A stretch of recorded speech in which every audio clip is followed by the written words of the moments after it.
Құрметті оқырман, қазақ қоғамында әйел тағдыр жайлы қаншама өлеңдер мен жырлар, әңгімелер мен романдар жарық көрді. Солардың бірі әрі бірегейі, барлығымыз білетіндей, бес арыстың бірі алғашқы болып роман жазған Міржақып Дулатовтың Бақытты Жамал шығармасы.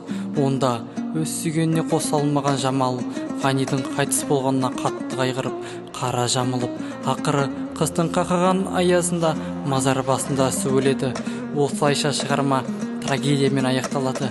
Ал енді осы шығарманың атауына және мазмұнына қарама-қарсы келетін қандай шығарманы атай аламыз? Ойланып көрелік. Әрине бұл үш бәйтерегіміздің бірі Ілияс Жансүгіровтің Бақытты Жамал әңгімесі. Бұл шығарма несімен Бақытты Жамалдан айрықша? Қай тұстары ұқсас? Қай детальдардан көз жеткізе аламыз? Қандай ұлттық дүниетаным қалыптасқан? Оқырманға қандай ой салады? Деген сияқты сұрақтардың жауабын осы шағын болса да, оқырманды бірден баурап алатын әңгімені оқу арқылы білуге болады. Сол бір Бақытты Жамалдың мұңлы бейнесі есімізде. Алайда Ілияс Жансүгіров бұл оқиғаны өзгеше өрбітті. Қаламгер бұл жолы Жамалды бақыттың иесі ретінде сипаттайды.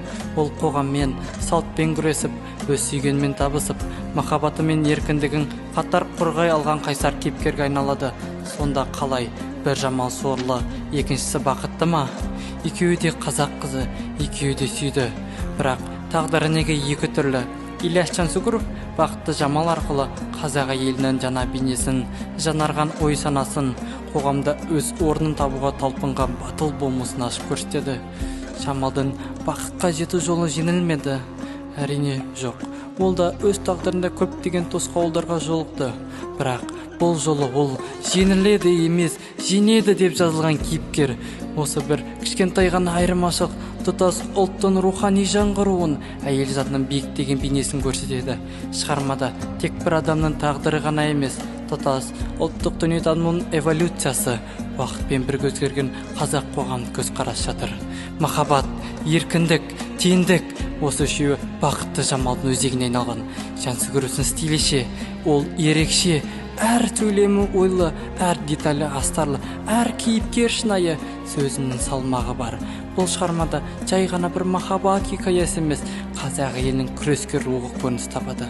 Бұл жай ғана Бақытты Жамал емес, бұл үміттің, жанарудың, жарыққа жетелейтін жолдың символы. Сіз дайынсыз ба сол рухты сезінуге? Ендеше оқыңыз, ой бөлісіңіз, рухани байыңыз. Хабарды жүргізген сенімді әдеби серігіңіз Алмасхан Ерасыл.